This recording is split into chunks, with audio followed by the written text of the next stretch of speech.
Podcast, where truth moves faster than a Holstein calf. No waiting on some pretty page. We're charting your ground in the digital age. From genomic codes to row-out facts, we cut through the noise, no holding back. Not your daddy's dairy news tonight. We're sparking debates with every insight. The ring's not where the real fight's at. It's in the data, in the channel chat. From pasture to processor to your morning cup, we're raising the stakes. Try and get ahead of herd. Yeah! Where the future's more than just a word. Ahead of herd. Come on! The Bullvine's calling, let your voice be heard. Welcome back to the Bullvine Podcast, where we cut through dairy industry noise to get you the insights that actually matter for your operation. And today, we're really diving deep into a feature piece that's been generating some serious buzz.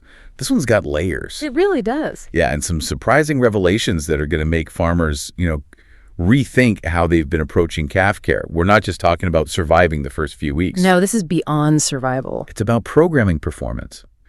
We're zeroing in on the critical first 120 days of life and how consistency, or really the lack of it, dictates not just health, but the ultimate lifetime profitability of that animal. That's right. Our mission today is to give you a practical, science-based guide to those 120 days.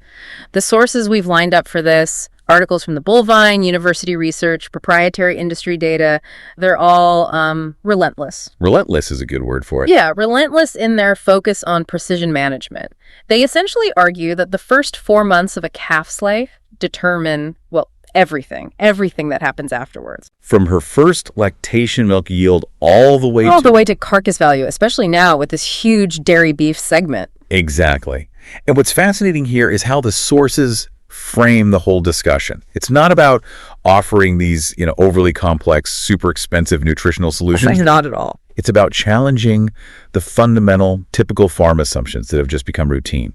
And the biggest revelation, I think, is that if you miss 3 specific, incredibly simple biological windows. The immunity window, the rumen window, and the marbling window. Those 3. If you miss them, you create permanent structural physiological deficits. Deficits that no feeding program later on can ever fully fix. Permanent anatomical deficits. I mean, that is a seriously strong claim. It really shifts the focus from, catch-up growth to just pure prevention. You'd have to. But the payoff, it's immediate and it's substantial. We are talking about a documented, achievable $100 plus per calf in additional value at harvest, or, superior lifetime yield just for implementing changes that honestly cost next to nothing. Pennies on the dollar, really. Okay, so let's set the context here. Why does this deep dive matter right now? Well, the entire global dairy industry is laser focused on efficiency, maximizing value from every single animal on the farm. Right. And that focus, more and more, extends directly into the calf program. It's not an afterthought anymore.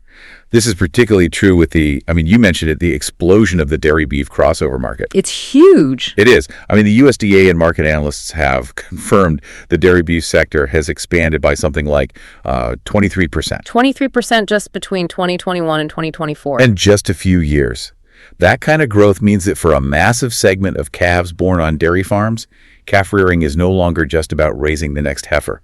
It's about raising a high-value terminal animal. Because the goals change. The targets for growth and health become non-negotiable. Exactly. The standard for profitability, according to this research, requires achieving 2.4 to 2.6 pounds of average daily gain, ADG. And at the same time, reducing pre-weaning morbidity sickness by a staggering 60%. And these aren't just, aspirational goals written on a whiteboard. They are the baseline for success, for actually making money. And the stakes are incredibly high if you miss those marks. We are looking at losses that are measured not just in dollars, but in kilograms of milk. Yeah, potential losses of 500 kilograms of lifetime milk equivalent if you fail to hit those early growth targets. 500 kilograms. And if that cap is headed for the beef program, that failure translates to a devastating 16 percentage point reduction in choice grade at harvest. So you're literally sacrificing high-end market access. That's real permanent money just walking out the door. Gone forever. But what gets me is the controversy tease the sources offer right up front. They claim the most common fundamental mistakes that cause these massive losses, they cost almost nothing to fix. starting with about $42 worth of simple equipment. Yeah, it's almost insulting how simple it is.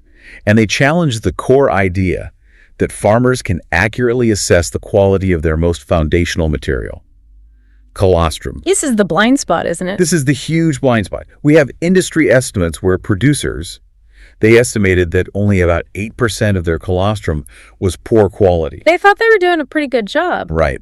But then independent scientists for the 2024 NAHMS study, they actually went out and tested samples from farms all across the country. And they found that 29%, almost a third, fell below the minimum quality thresholds. Wait, so a nearly 400% gap between what we think is happening and what's actually happening. Precisely. That difference, 8% perceived failure versus 29% actual failure, that is a massive foundational blind spot on farms. We're making these critical early life decisions based on a visual. Based on the color or how thick it looks. Exactly. When the science is just unequivocally screaming, you are feeling 29% of the time and you don't even know it. Okay, let's unpack this with the precision the source material demands. We are starting in the first 120 days where, like you said, consistency is king and precision is the law. It has to be. So let's start with the core philosophy from all this research. Calves grow on consistency, not complexity. That's the headline. They define consistency so simply. Same time, same temperature, same quality. It sounds basic, but apparently our inability to maintain this standard in the real world is costing us dearly. It's pure biology. The calf's system, especially its gut, is just so sensitive to any sudden changes. Any variation in temperature, timing, feed concentration, it requires the calf to burn precious metabolic energy just to stabilize itself. Energy that should be going to growth. It's an energy tax, a hidden tax you pay every time things aren't consistent. That energy should be going to growth, and instead it's going to recovery from shock. And the data point on milk temperature shock it's absolutely stunning. Research from Virginia Tech and other groups shows that milk temperature variation between 88 and 122 degrees Fahrenheit. Which they specifically call a common everyday range. Right, not some extreme case. A common range within a single facility, from the start of feeding to the last calf in the line. That swing causes a massive increase in health issues. Not just a little bit either. It causes 40 to 65% more nutritional scours. 40 to 65%, so more labor, more medicine, slower recovery. And then there's the growth impact. That same temperature swing, just the variation itself, also causes 0.25 to 0.33 pounds slower average daily growth. A quarter to a third of a pound lost every single day. That's because the milk isn't consistently warm enough, or maybe it's too hot when it hits the calf. And I can just hear the farmer listening right now saying, hold on, I'm a busy guy. I mix my milk perfectly at 105 degrees in the batch tank. Of course. But if it takes me 20 minutes to get down the row, are you telling me that even a small, quick dip in temperature from my feeder to that last calf pen is costing me real weight? If the last calf gets it at 95 degrees instead of 105, I'm paying for that. And the answer is yes. That's the beauty and the brutality of the biology. Yes, you are paying for that logistical cool down. The ideal, highly specific range they recommend is 102 to 105 degrees Fahrenheit. A tiny window. It's a 3-degree window. And the sources argue this is the gold standard because it aligns perfectly with the calf's natural body temperature. Anything outside that narrow range is interpreted by the calf's body as a biological shock. And there's that energy tax again, diverting energy away from growth and just into maintenance. So back to the solution. Yeah. The sources are insistent. The foundation of consistency starts with the $12 digital thermometer. The non-negotiable tool. Absolutely. If you are not measuring the temperature at the point of delivery, literally the temperature of the milk in the bottle right before the calf starts drinking, you are flying blind and you are accepting those losses. I get the skepticism because it sounds too simple to be true. But the research insists consistency is not a suggestion. It's a biological requirement that leads directly to that goal of 2.6 pounds of ADG. And it connects directly back to that idea of predictable, stress-free growth. It does. If the calf gets milk at 105 degrees every morning at 7 a.m. and every night at 7 p.m., its system just anticipates that intake and uses the energy efficiently. But if that temperature is bouncing around 15 or 20 degrees, chaos. The calf's internal machinery is spending resources just stabilizing its body temperature and its digestion.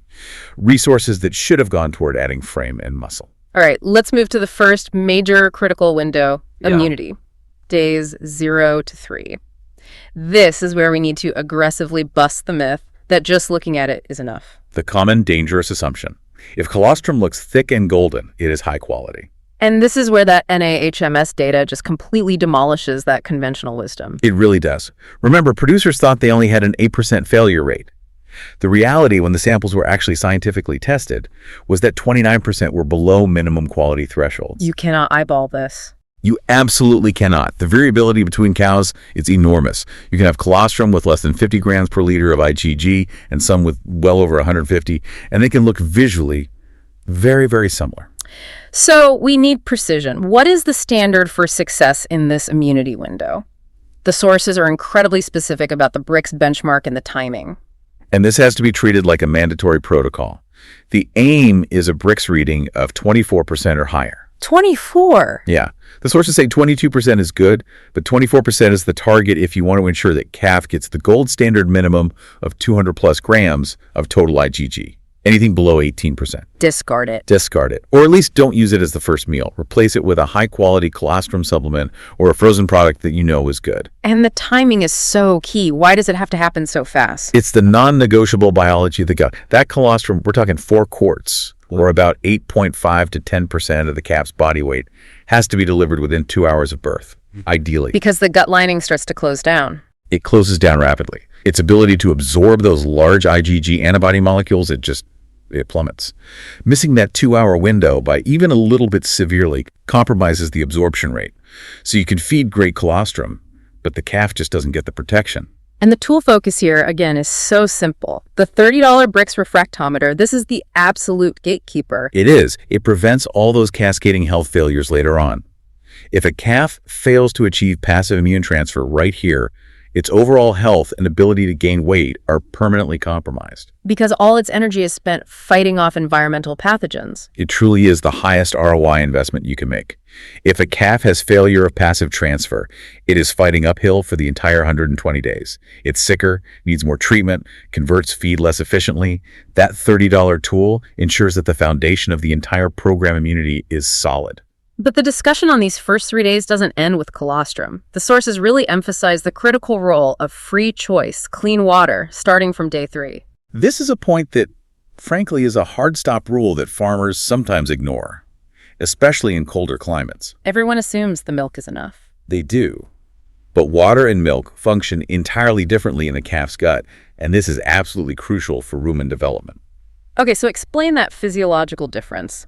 Why does milk bypass the rumen and water doesn't?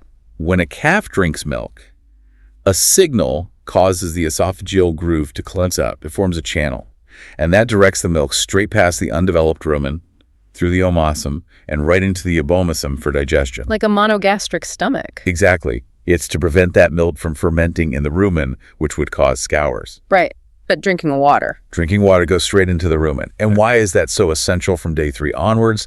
Because that water is what supports the bacterial establishment, the fermentation. You can't start developing that rumen, that massive digestive engine that will run the rest of the cow's life, without a hydrated environment for the microbes to flourish. No water, weak fermentation. And that translates directly to slow rumen growth and a delayed transition later on.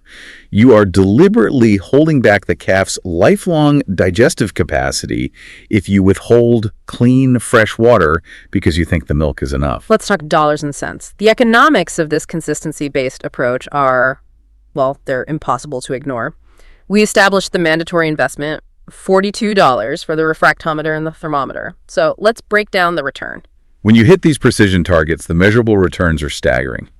First, health.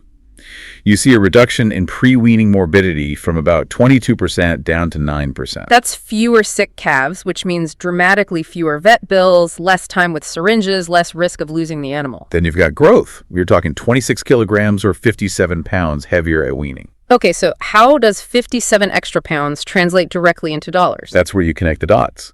If that calf is a replacement heifer, hitting weight targets 57 pounds heavier means you drastically cut the days needed to reach breeding weight. So she calves sooner, gets into the milking string sooner. Exactly. The sources suggest this accelerated growth saves between $30 and $50 per heifer in rearing costs, just by reducing the days on expensive feed before she starts making you money. And on the beef side, that 57 pounds is compounded, right? Absolutely. For the dairy-beef crossover, a heavier start means faster passage through the feedlot. But the real money is in the quality grade. By optimizing that early growth and avoiding slumps, we see a documented 20 percentage point improvement in choice grading at harvest. 20 percentage points. You do the math on the premium for choice over select, and you're looking at $100 plus per calf in additional value at harvest. Okay, I have to challenge this a bit. I'm not totally buying the simplicity. Isn't this kind of precision consistency extremely labor intensive? I mean, checking every single bottle's temp, measuring every colostrum batch, ensuring continuous fresh water.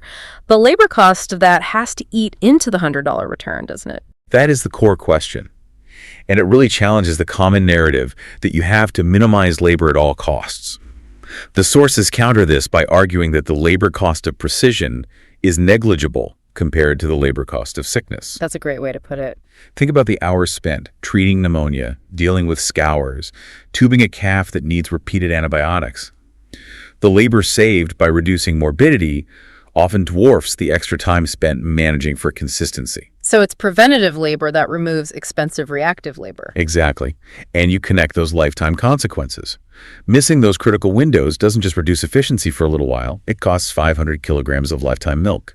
The sources are clear.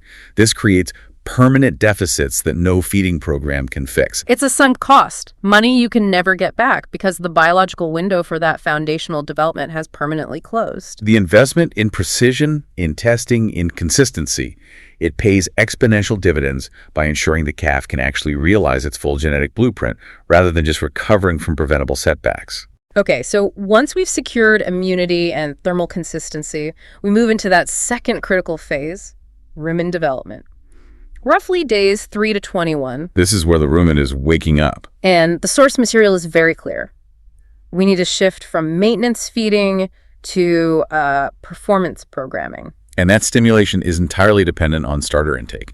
You need those rumen microbes to get to work fermenting starch.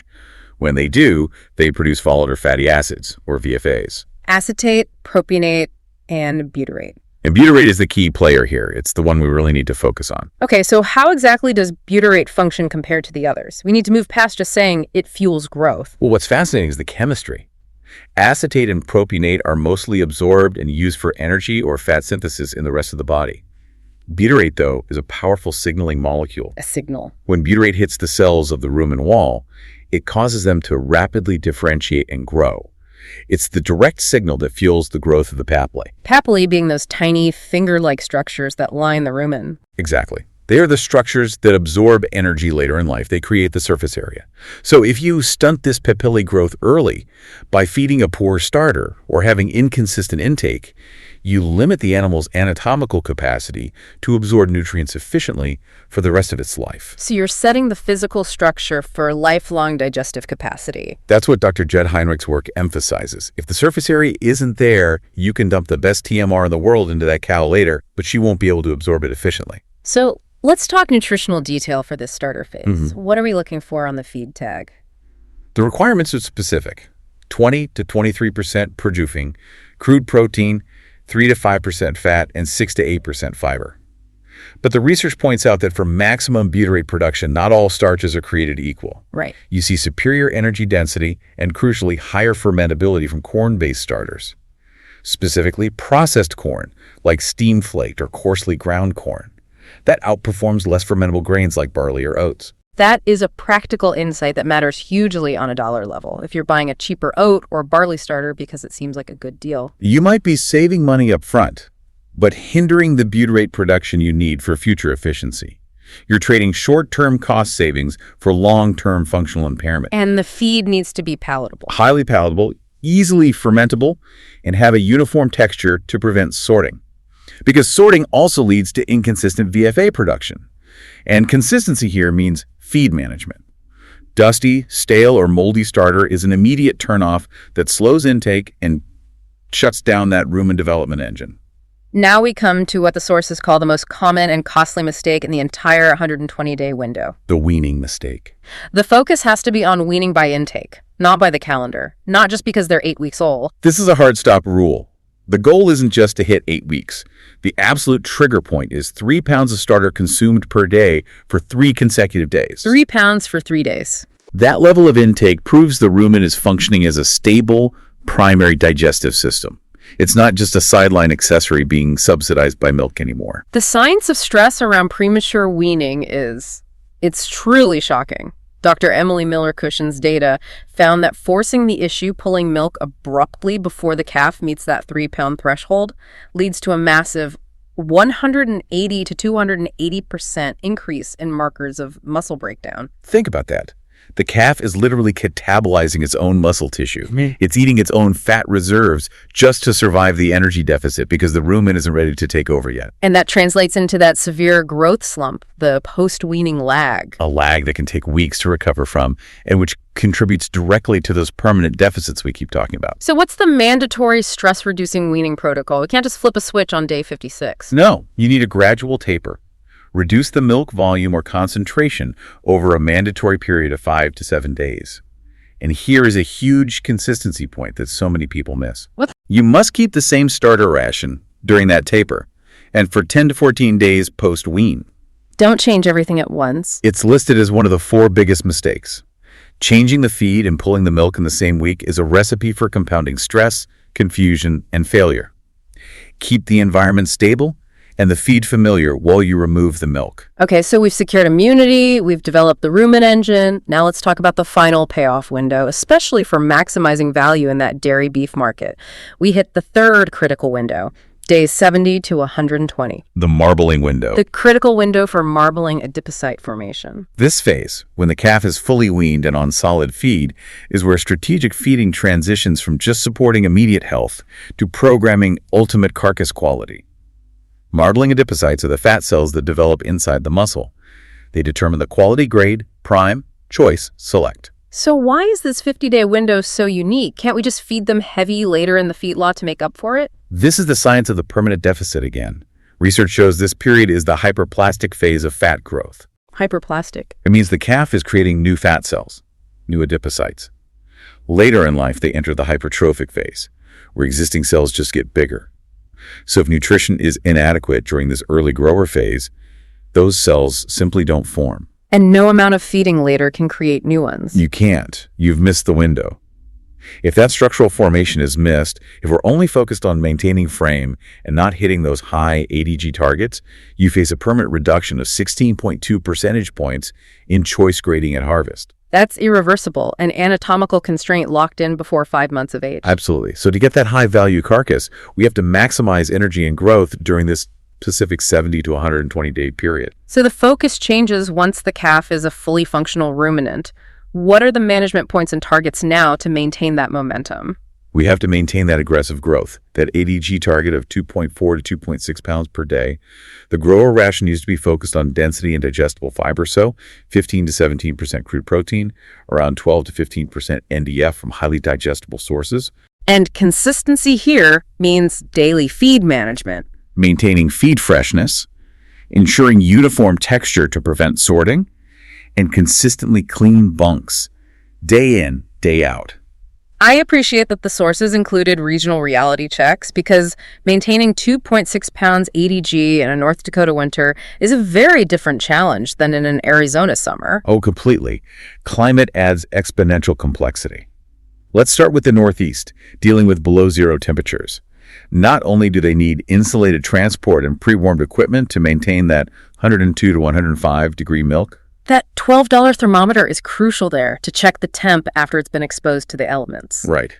But they also face the cold stress energy penalty. At below zero temperatures, the calf burns a tremendous amount of energy just staying warm. How much? The sources say a calf in severe cold can require 20 to 30% more milk solids or fat just to meet maintenance needs. That's before any energy can go toward growth. If you don't adjust the ration, you are essentially starving the growth budget. And if you're in the Southwest, dealing with 100+ degree heat. Then you need aggressive cooling systems, shades. You have to manage heat stress. Heat stress causes scours, it reduces appetite, and it slows down the rumen development. Consistency there means managing the ambient temperature and making sure fresh water is always cool. And the Southeast has the added complication of humidity. Humidity creates profound challenges for feed stability. You have to manage ventilation aggressively, and you often need to replace starter much more frequently because it can go stale or moldy so much faster.